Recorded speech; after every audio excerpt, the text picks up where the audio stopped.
इस वीडियो के दौरान हम सीखने वाले हैं सपोर्ट और रेजिस्टेंस क्या होता है, सपोर्ट और रेजिस्टेंस को चार्ट्स पर कैसे ड्रॉ करते हैं और सपोर्ट और रेजिस्टेंस को यूज करके कैसे ट्रेड में एंट्री और एग्जिट करते हैं। बहुत आसान भाषा में समझाऊंगा, इसलिए वीडियो को पूरा देखना। तो चलिए वीडियो को शुरू करते हैं, लेकिन उससे पहले चैनल को सब्सक्राइब कर लें और वीडियो को एक लाइक कर दें ताकि इस सीरीज की आने वाली कोई भी वीडियो आपसे मिस ना हो पाए। वीडियो को शुरू करते हैं और सबसे पहले जानते हैं सपोर्ट और रेजिस्टेंस क्या होता है। यह चार्ट्स पर बनने वाला सबसे महत्वपूर्ण जोन या एरिया होता है जहां पर मैक्सिमम क्वांटिटी में बाइंग और सेलिंग होती है। मार्केट के जिस लेवल या फिर जोन पर सबसे ज्यादा बाइंग होती है उसे हम सपोर्ट एरिया या जोन कहते हैं, और जिस लेवल या फिर जोन पर सबसे ज्यादा सेलिंग होती है उसे हम रेजिस्टेंस एरिया या जोन कहते हैं। इसे एक एग्जाम्पल से समझने की कोशिश करते हैं। मेरा फेवरेट स्टॉक है टाटा मोटर्स और इस समय इस स्टॉक का प्राइस 1000 रुपये पर चल रहा है। मुझे लगता है कि अगर ये स्टॉक प्राइस 900 रुपये पर आ जाए तो मैं इसे खरीद लूंगा। मेरे जैसे बहुत सारे बायर्स इस प्राइस पर खरीदना चाहेंगे, इसलिए यहां पर 900 रुपये का लेवल एक इंपॉर्टेंट सपोर्ट की तरह काम करेगा। मैंने पहले ही बता दिया कि जहां ज्यादा बायर्स होते हैं वह एक इंपॉर्टेंट सपोर्ट एरिया होता है। ऐसा इसलिए क्योंकि मार्केट में शेयर्स लिमिटेड क्वांटिटी में होते हैं और अगर बहुत सारे बायर्स एक साथ खरीदने लगें तो उस स्टॉक की डिमांड बढ़ जाती है, जिससे स्टॉक का प्राइस भी बढ़ने लगता है। अब आपने टाटा मोटर्स के शेयर को 900 रुपये पर खरीद लिया, लेकिन जब प्राइस 1200 रुपये पर पहुंचा तो आपको लगा कि अब प्रॉफिट बुक करना चाहिए, क्योंकि पहले जब इसका प्राइस 1200 रुपये हुआ था तो वहां से प्राइस नीचे गिर गया था। आप जैसे बहुत सारे शेयर होल्डर्स भी यही सोचेंगे और तब 1200 रुपये का एरिया रेजिस्टेंस एरिया की तरह काम करेगा, क्योंकि यहां शेयर्स की सप्लाई बढ़ जाती है जिससे प्राइस नीचे गिरने लगता है। सप्लाई और डिमांड को रियल लाइफ एग्जाम्पल से समझते हैं। मेरे गांव में 4 बजे शाम को सब्जी मार्केट लगता है। अगर आप 4 से 5 बजे के बीच में मार्केट जाएंगे तो आपको सब्जी थोड़ी महंगी मिलेगी, क्योंकि उस समय मार्केट में बहुत सारे बायर्स होते हैं जिससे सब्जी की डिमांड ज्यादा होती है। लेकिन अगर आप 6 बजे मार्केट जाएंगे तो उस समय बायर्स कम होते हैं और सेलर्स जल्दी से जल्दी सब्जी बेचने की कोशिश करते हैं, जिससे सब्जी का प्राइस कम हो जाता है। अब आप समझ गए होंगे कि डिमांड और सप्लाई कैसे काम करती है। अब सपोर्ट और रेजिस्टेंस की रिलेशन समझते हैं। सपोर्ट एरिया का मतलब है ज्यादा बायर्स और ज्यादा बायर्स मतलब हाई डिमांड। इसका उल्टा रेजिस्टेंस एरिया का मतलब है ज्यादा सेलर्स और ज्यादा सेलर्स मतलब हाई सप्लाई। अब हम सपोर्ट और रेजिस्टेंस का सिंपल वर्जन सीख चुके हैं। अब हम इसका थोड़ा एडवांस वर्जन सीखने वाले हैं कि ब्रेकआउट के बाद सपोर्ट और रेजिस्टेंस कैसे काम करता है। यहां पर भी हम टाटा मोटर्स का ही एग्जाम्पल लेते हैं। 1200 की इंपॉर्टेंट लेवल पर सेलर्स अपने शेयर्स बेचते हैं, लेकिन बहुत सारे बायर्स को लगता है कि अभी भी प्राइस कम है और वे इस स्टॉक को बड़ी क्वांटिटी में खरीदने लगते हैं, जिससे यह इंपॉर्टेंट लेवल स्ट्रांगली ब्रेक होकर ऊपर चला जाता है। ऐसी सिचुएशन में 1200 का इंपॉर्टेंट रेजिस्टेंस एरिया अब सपोर्ट एरिया की तरह काम करेगा। और इसका उल्टा, अगर 900 का लेवल ब्रेक हो जाता है और प्राइस नीचे चली जाती है तो अगली बार जब प्राइस वापस ऊपर आएगी तो उस समय 900 का इंपॉर्टेंट एरिया रेजिस्टेंस एरिया की तरह काम करेगा।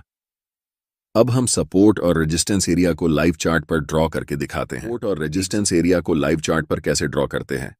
चार्ट्स पर सपोर्ट और रेजिस्टेंस एरियाज ड्रॉ करने के लिए सबसे पहले हमें स्विंग्स को आइडेंटिफाई करना आना चाहिए। स्विंग्स ऐसे पॉइंट होते हैं जहां से प्राइस रिवर्स होती है। स्क्रीन पर दिख रहा चार्ट 8 अक्टूबर का 5 मिनट टाइम फ्रेम में टाटा मोटर्स का है। सबसे पहले प्राइस इस पॉइंट से ऊपर गई, इसलिए इसे स्विंग लो कहेंगे। वहीं प्राइस इस लेवल पर पहुंचकर नीचे गई, इसलिए इसे स्विंग हाई कहेंगे। इसी तरह सभी स्विंग्स को चार्ट्स पर आइडेंटिफाई करते हैं। चार्ट्स पर ड्रॉ करने के लिए टूल्स में जाकर रेक्टेंगल टूल को सिलेक्ट करना है। टाटा मोटर्स की पहली 5 मिनट कैंडल का हाई एक रेजिस्टेंस की तरह काम करेगा और स्विंग लो, जहां से प्राइस रिवर्स होकर ऊपर गई, एक सपोर्ट की तरह काम करेगा। इसलिए दोनों लेवल्स पर हम रेक्टेंगल टूल का उपयोग करके एरिया ड्रॉ करेंगे।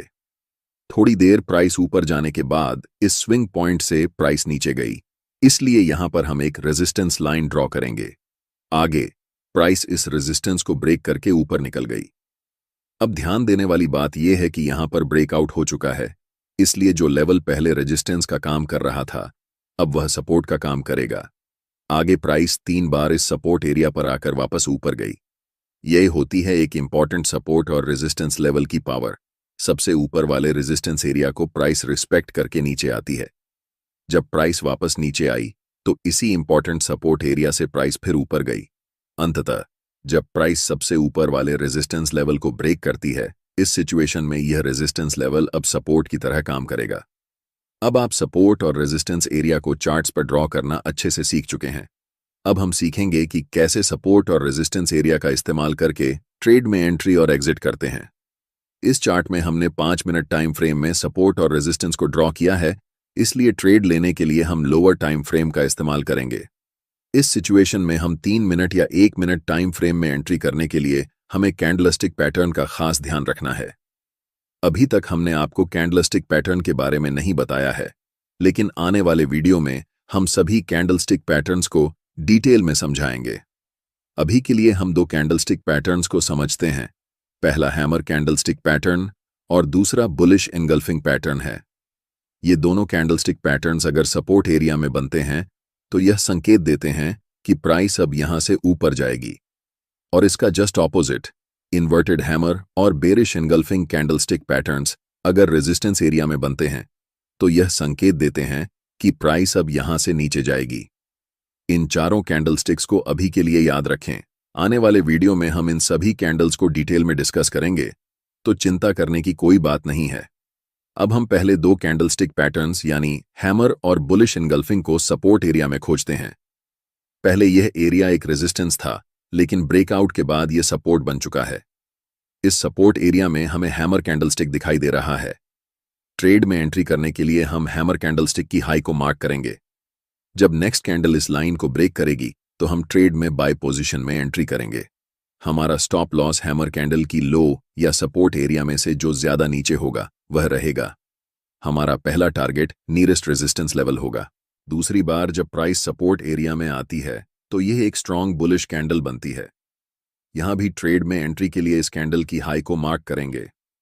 जब नेक्स्ट कैंडल इस लाइन को ब्रेक करेगी तो हम ट्रेड में बाय साइड एंट्री लेंगे। हमारा स्टॉप लॉस बुलिश कैंडल की लो या सपोर्ट एरिया में से जो ज्यादा नीचे होगा वह रहेगा। हमारा पहला टारगेट नियरेस्ट रेजिस्टेंस लेवल होगा। अब हम सीख चुके हैं कि बाय पोजीशन ट्रेड में कैसे बनाते हैं। अब बात करते हैं सेल पोजीशन ट्रेड की। हमें रेजिस्टेंस एरिया में बेरिश कैंडलस्टिक पैटर्न खोजना है, वहां भी ट्रेड में सेल पोजीशन में एंट्री लेनी है। अपर रेजिस्टेंस एरिया में यहां एक बेरिश कैंडलस्टिक बनी है, इस कैंडल के लो को मार्क करना है, और जब नेक्स्ट कैंडल इस लाइन को ब्रेक करे तब ट्रेड में एंट्री लेनी है। हमारा स्टॉप लॉस बेरिश कैंडल या रेजिस्टेंस लेवल के ऊपर होगा और टारगेट नियरेस्ट सपोर्ट लेवल होगा। आज के वीडियो में इतना ही। ये वीडियो आपको कैसा लगा कमेंट बॉक्स में जरूर बताएं।